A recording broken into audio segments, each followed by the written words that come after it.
सिया राम मैं सब जग जानी, करहूँ प्रणाम जोरी जुग पानी।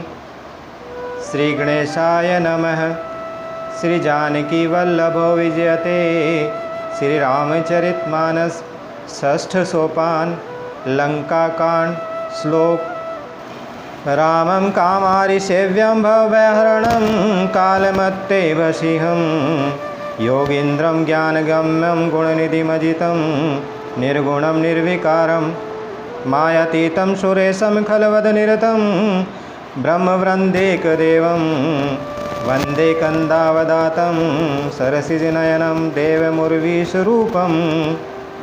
कामदेव के शत्रु शिवजी के सेव्य, भव अर्थात जन्म मृत्यु के भय को हरने वाले, कालरूपी मत वाले, हाथी के लिए सिंह के समान, योगियों के स्वामी योगीश्वर, ज्ञान के द्वारा जानने योग्य, गुणों की निधि, अजेय, निर्गुण, निर्विकार, माया से परे, देवताओं के स्वामी, दुष्टों के वध में तत्पर, ब्राह्मण वृंद के एकमात्र देवता अर्थात रक्षक, जल वाले मेघ के समान सुंदर श्याम, कमल के से नेत्र वाले, पृथ्वीपति, राजा के रूप में परमदेव श्री राम जी की मैं वंदना करता हूँ।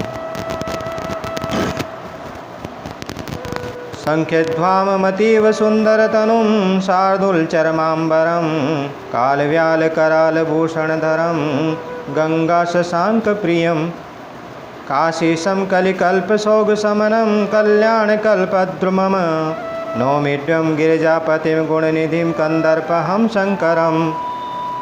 शंख और चंद्रमा की सी कांति के अत्यंत सुंदर शरीर वाले, व्याघ्र चर्म के वस्त्र वाले, काल के समान अथवा काले रंग के भयानक सर्पों का भूषण धारण करने वाले, गंगा और चंद्रमा के प्रेमी, काशीपति, कलयुग के पाप समूह का नाश करने वाले, कल्याण के कल्प वृक्ष, गुणों के निधान और कामदेव को भस्म करने वाले पार्वतीपति वंदनीय श्री शंकर जी को मैं नमस्कार करता हूँ। यो ददाति सताम शंभुः केवल्यमपि दुर्लभं खलानाम दंड क्रद्योसु शंकरः संतनोतु मे। जो सत्पुरुषों को अत्यंत दुर्लभ केवल्य मुक्ति तक दे डालते हैं और जो दुष्टों को दंड देने वाले हैं, वे कल्याणकारी श्री शंभु मेरे कल्याण का विस्तार करें।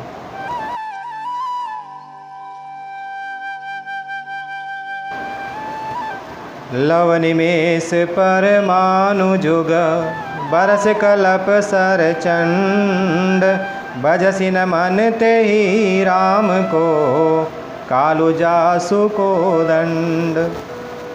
लव निमेष परमाणु, वृष, युग और कल्प जिनके प्रचंड बाण हैं और काल जिनका धनुष है, हे मन तो उन श्री राम जी को क्यों नहीं भजता।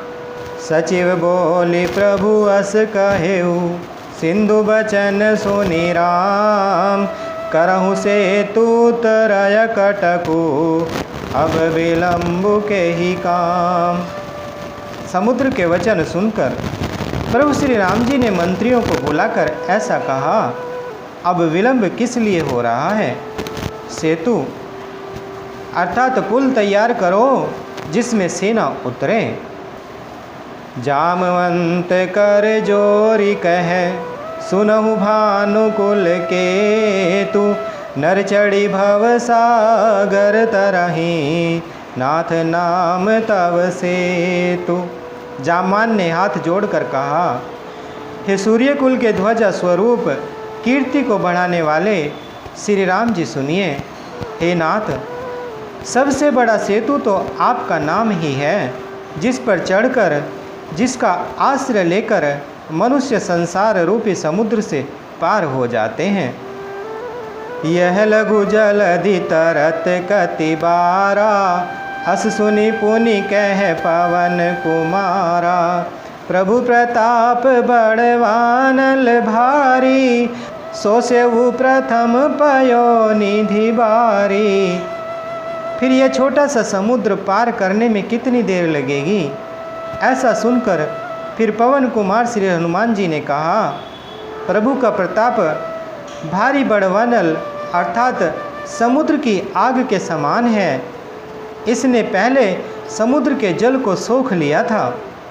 तब रिपु नारी रुदन जल धारा, भर्यों बहोरी भयऊँ ते ही खारा।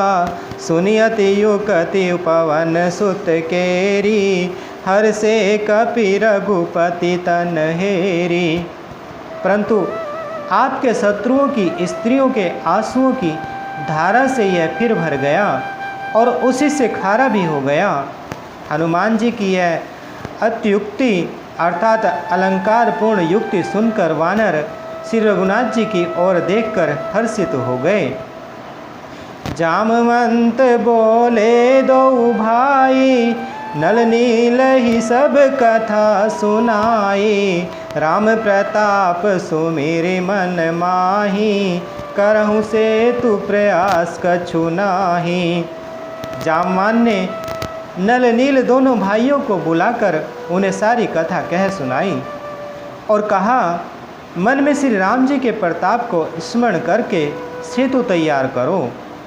राम प्रताप से कुछ भी परिश्रम नहीं होगा। बोल लिए कपिनी कर बहोरी, सकल सुनहु बिनती कछु मोरी। रामचरण पंकज उर धरहु, कौतुक एक भालु कपि करहु। फिर वानरों के समूह को बुला लिया और कहा, आप सब लोग मेरी कुछ विनती सुनिए। अपने हृदय में श्री राम जी के चरण कमलों को धारण कर लीजिए और सब भालू और वानर एक खेल कीजिए। धावहूँ मर कट बिकट बरू था, आनहूँ बिटप गिरिन के जूथा। सुनु कपि भालू चले करि हूहा, जय रघुवीर प्रताप समूहा। बिकट वानरों के समूह अर्थात आप दौड़ जाइए और वृक्षों तथा पर्वतों के समूहों को उखाड़ लाइए। यह सुनकर वानर और भालू हूँ अर्थात हुंकार करके और श्री रघुनाथ जी के प्रताप समूह की अथवा प्रताप के पुंज श्री राम जी की जय पुकारते हुए चले। अति उतंग गिरिपादप लीलहि लेहि उठाई, आनि देहि नल नीलहि रचहित सेतु बनाई। बहुत ऊंचे ऊंचे पर्वतों और वृक्षों को खेल की तरह ही उखाड़ कर उठा लेते हैं और लाला कर नल नील को देते हैं। वे अच्छी तरह गढ़कर सुंदर सेतु बनाते हैं। शैल विशाल यानि कपि देहि, कंदुक इव नल नील तेलेहि। देखि सेतु अति सुंदर रचना, बिहसी कृपा निधि बोले बचना। वानर बड़े बड़े पहाड़ ला ला कर देते हैं और नल नील उन्हें गेंद की तरह ले लेते हैं। सेतु की अत्यंत सुंदर रचना देखकर कृपा सिंधु श्री राम जी हंसकर वचन बोले, परम रम्य उत्तम यह धरनी, महिमा अमित जाय नहीं बरनी।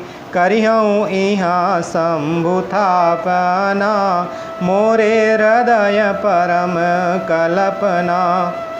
यह अर्थात यहाँ की भूमि परम रमणीय और उत्तम है। इसकी असीम महिमा वर्णन नहीं की जा सकती। मैं यहाँ शिव जी की स्थापना करूँगा। मेरे हृदय में यह महान संकल्प है।